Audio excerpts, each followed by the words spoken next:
uyu muryango twawushinze tudashingiye kuko hatari ibibazo, ahubwo twawushinze ngo tube bamwe mu bakemura ibibazo bihari. Ntabwo rero ibyo ngibyo bishobora guca abatangiye uyu muryango, kandi nibaza yuko bitanaca intege uwo ari we wese ushaka kuwujyamo, kubera ko impamvu tuwujyamo ntabwo ari uko tujya hashashe, ahubwo turashaka kugira ngo dukore uburyo u Rwanda ruzagira amahoro arambye, ubutabera nyabwo, umutekano urambye, n'iterambere, ndetse tugata n'ubukene. Ntabwo rero ibyo ngibyo byaduca intege cyangwa ngo bice intege abanyamuryango bacu.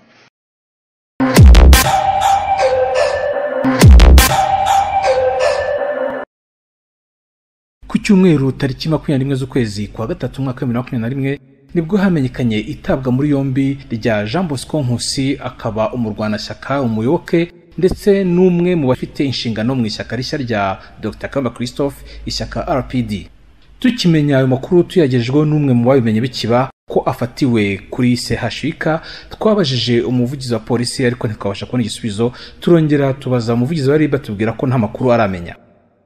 Twarongeye tubaza Dr Kamba Christophe niba hari icyo azi kwitabwa muri yombi ry'umurwanashyaka we, ariko tumaze no kumubaza niba koko Jean Bosco Nkusi ari umwe mu bagize ishyaka RPD.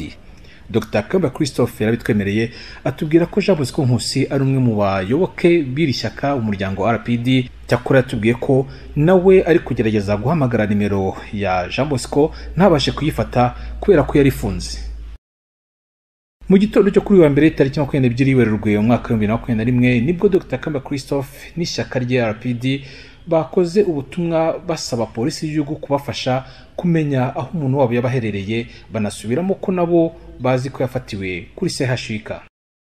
Mu gihe Dr Kamba Christophe nabo mu ishyaka rye batari bakabona igisubizo, isaa 4:41 twakiriye telefone ivuye muri RIB. Ni telefone y'umuvugizi wa RIB Dr Thierry Murangira, atubwira ko ubu none hafite amakuru ya Jean Bosco Nkusi. Umuvugizi wa RIB yatubwiye aho yafatiwe, n'icyo yafatiwe, n'impamvu afunzwe n'aho afungiye ubu ngubu. Dutega amatwi Dr Thierry Murangira, umuvugizi wa RIB. Baramutse neza. Baramutse amahoro. Ni amahoro. Ejo hari amakuru wari wambajije umubwira ko ngiye kubaza. Uyu mugabo witwa Nkusi Jean Bosco. Niwe wambazaga. Niyo nakubazaga uriya yeso muri yarafashwe arafungwa. Akurikiranywe iki? Uyu mugabo yari mu gikundi cy'abantu batandatu. Bateye umucuruzi ku Gisozi. Umucuruzi ucuruza imbaho n'ibitanda.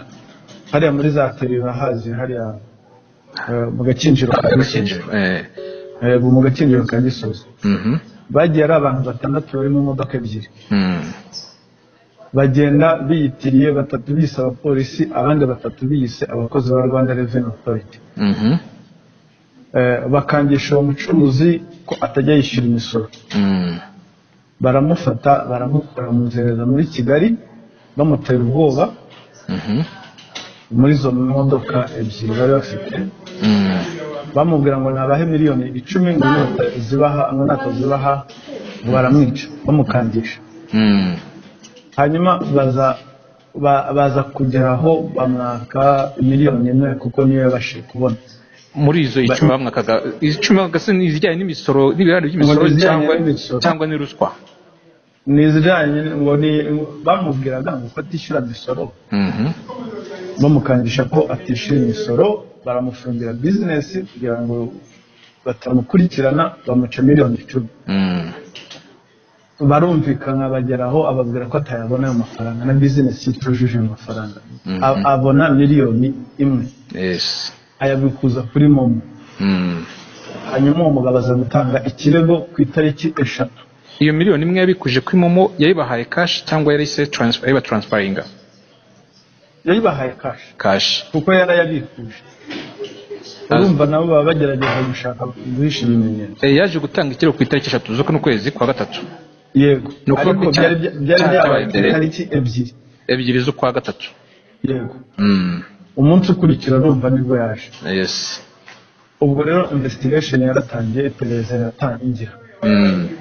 haza gufatwa uwitwa Muhire Theogene nawe uri muri icyo gikundi cyari igikundi cy'abantu batandatu yes baje mu modoka ebyiri batatu bise abapolisi abandi batatu bise abakozi ba Rwanda Revenue. None uwo Muhire wafashwe mbere yari no muri icyo gikundi? Reka mbanze nkubwire. Muhire niwe wafashwe yari muri icyo gikundi. Uyu yirukanwe muri polisi kubera n'imyitwarire mibi nk'iyo. Mugwaneza Ismael uruhare rwe muri iyo operation y'ubujura yaratwaye imodoka yari umushoferi ndetse akaba ari n'umunyeshuri wa graduatinze muri Izayi Busogo University muri 2014. Hafatwa n'undi witwa Kabayabaya François umushoferi nawe wari utwaye imodoka. Ubwo noneho rero batubwira abandi Nkusi we aza gufatwa ejo mubo batubwiye yego ubu ngubu tukaba dushakisha n'abandi babiri. Yego none afungiye he by'agateganyo? Afungiye kuri Rib Station ya Kimironko. Ndetse n'izo modoka zo zaranafashwe nazo ziri imwe ifungiye Kimironko indi ifungiye Kicukiro nk'ibizibiti. Bakaba bakurikiranwaho ibyaha bibiri by'ubujura bukoreshejwe kiboko no kwitirira urwego rw'umwuga. Yego none kwitirwa rw'umwuga birumvikana ubujura bukoresheje kiboko niko biri mu nyandiko yenda y'amategeko, ariko si baba bararwanye cyangwa bakagira uwo bakomeretsa? Iyo bavuze kiboko ni violence. Okay. Ni violence. Kiboko ni violence. Iryo ni ijambo ry'ikinyarwanda. Murakoze cyane. Ubu rero uyu mugabo Nkusi nk'abandi bafungwa bose yemerewe uburenganzira. Umwavoka n'ibiri umwavoka byose bwa burenganzira bwe no gusurwa birimo no gusurwa. Yego. Okay. Murakoze cyane umuvugizi wa Leta. Murakoze cyane. Nyuma yo kuvugana n'umuvugizi w'urwego rw'igihugu rw'ubugenzacyaha RIB Dr. Thierry Murangira ntabwo twarekeye aho. Nongeye mvugana na Dr. Christophe Kayumba mubaza niba hari amakuru mashya bafite ku bijyanye n'ihagarikwa cyangwa se itabwa muri yombi ry'umurwanashyaka wabo Jean Bosco Nkusi. Dr. Kayumba Christophe wari utarabimenya yadusubije muri aya magambo. Mutso Dr. Kayumba Christophe. Mwaramukanya amahoro? N'amahoro. Yego. Maze kuvugana n'ubuyobozi bw'urwego rw'igihugu rw'ubugenzacyaha RIB, umuvugizi warwo ambwiye ko uriya mugabo Nkusi Jean Bosco mwitumuyoke wanyu we yafashwe afatiye ibindi byaha. Aya makuru yabaye bagezeho? Oya ntayaratugeraho. Kandi nanjye kuva ejo ari RIB ndetse ari na polisi nari ndimo kubabaza niba ari bo bamufite, bambwira yuko atari bo bamufite. Ayo makuru rero ntabwo arangeraho. Amakuru duhawe n'umuvugizi wa RIB nuko yafatanywe n'abandi bantu batanu, ubwo bose mwari batandatu bakaba bari mu gikundi cy'abajura cyangwa se abatekamutwe, kuko ngo bibye umuntu babanje kumwaka amafaranga bitaga ay'imisoro miliyoni 10, bari bafite imodoka ebyiri. Nyuma yaho bakaza kwakira miliyoni 1 yabashije kubikuza akayibaha. Bakaba bakurikiranyweho nkurikije uko yabimbwiye icyaha cyo kwitirira umwuga, kuko bamwe ngo bitaga abakozi ba RP b'ishami rya Rwanda Revenue Authority risoresha, abandi bakita abapolisi. Icyaha cya kabiri yambwiye ngo nuko bakurikiranyweho nyine ubwo bujura bukoresheje kiboko such as violence. Ibyo birego hari icyo biziho ukurikije uko uzo mu Rwanda cyaka wanyu? Nta kintu na kimwe ibyo birego mbiziho. Kandi umurwanashyaka wacu ntabwo muziho ubwambuzi cyangwa ibyaha nk'ibi. Icyo nzi nuko kuva ejo ari RIB ari na polisi nakomeje kubabaza niba ari bo bamufite, barambwira bati ntabwo twebwe tumufite, katubaririze nitugira icyo tumenya turakubwira. Biratangaje rero kuba wowe ubizi, ariko twebwe twabahamagaye dushaka kugira ngo tumenye umuntu wacu ahari, batageze batubwira bakabwira mwebwe. Jewe nuko nababashije n'itangazamakuru. Icya kabiri aho mperukira kuvugana nawe hari ejo nka saa 8 yambwiye yuko yari agiye kureba abantu babiri ngo bashaka kwinjira muri ya platform yacu. Urumva rero niho mperukira no kugeza n'ubu ngubu ntabwo abo muri RIB bari bagira icyo bambwira, bambwiye ko bazabaza, ntacyo barambwiye, na polisi nta kirambaza. Ibyo bindi rero bamurega ntabwo bimuziho, nta n'icyo nabivugaho. Uvuze ko yaragiye kureba abandi bantu bashya, ni nko kubinjiza mu ishyaka cyangwa mu muryango wanyu? Ese ashinzwe recruitment? Ashinzwe ibyo bita, niwe muyobozi w'ibyo twita, mu Cyongereza niwe twita mobilization secretary. Mbese ni ashinzwe ubukangurambaga no gushaka abayoboke. Ashinzwe ubukangurambaga no gushaka abayoboke. Ejo yarampamagaye rero mu saa 8 ati ngiye Kimironko, hari abantu babiri bari banyandikiye bambwira ngo bashaka guhura nanjye.